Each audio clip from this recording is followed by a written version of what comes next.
ಉತ್ತರ ಕೊಟ್ಟಿದ್ದಾರೆ ಸರ್ಕಾರದ ವತಿಯಿಂದ. ಎರಡು ಸಾರಿ ವಿಧಾನಸಭೆಯಲ್ಲಿ ವಿಧಾನ ಪರಿಷತ್ನಲ್ಲಿ ಎರಡು ಕಡೆ ಉತ್ತರ ಕೊಟ್ಟಿದ್ದಾರೆ. ನಾನು ಪತ್ರ ಬರೆದಿದ್ದೀನಿ.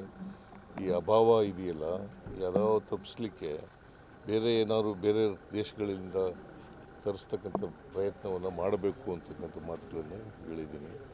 ಈಗಲೂ ಕೂಡ ಒತ್ತಾಯ ಮಾಡ್ತೀನಿ ಕೇಂದ್ರ ಸರ್ಕಾರಕ್ಕೆ. ಹೋಟೆಲ್ಗಳ ಮೇಲೆ ಅವಲಂಬಿತರಾಗಿರ್ತಕ್ಕಂಥವ್ರು ಭಾಳ ಜನ ಇದ್ದಾರೆ. ಹೋಟೆಲ್ಗಳಲ್ಲಿ ನಿಲ್ಲಿಸ್ಬಿಟ್ರೆ ಭಾಳ ಕಷ್ಟ ಆಗ್ತದೆ, ಇಡೀ ಜನಜೀವನ ಅಸ್ತವ್ಯಸ್ತ ಆಗ್ತದೆ ಅಂತಕ್ಕಂಥ ಮಾತುಗಳನ್ನು ಸಂದರ್ಭದಲ್ಲಿ ಹೇಳಿ, ಕೇಂದ್ರ ಸರ್ಕಾರ ಯಾಕಂದರೆ ಇವರು ಕನ್ಸರ್ನ್ ಮಿನಿಸ್ಟ್ರು ಸಿಂಗ್ ಅವರು ಪೂರಿ ಅವರು ತೊಂದರೆ ಆಗದಿದ್ದಾಗ ನೋಡ್ಕೋತೀವಿ ಅಂತ ಹೇಳಿದ್ದಾರೆ. ಅದು ಕೂಡಲೇ ಮಾಡಲಿ ಅಂತೇಳಿ ಒತ್ತಾಯ ಮಾಡ್ತೀವಿ. ರಾಜ್ಯದಲ್ಲೆಲ್ಲ ಸಮಸ್ಯೆ ಇಲ್ಲ, ಕರ್ನಾಟಕದಲ್ಲಿ ಯಾಕೆ ಸಮಸ್ಯೆ ಅಂತ ರಾಜ್ಯ ಬಿಜೆಪಿ ನಾಯಕರು ಹೇಳ್ತಾರೆ. ಯಾರು?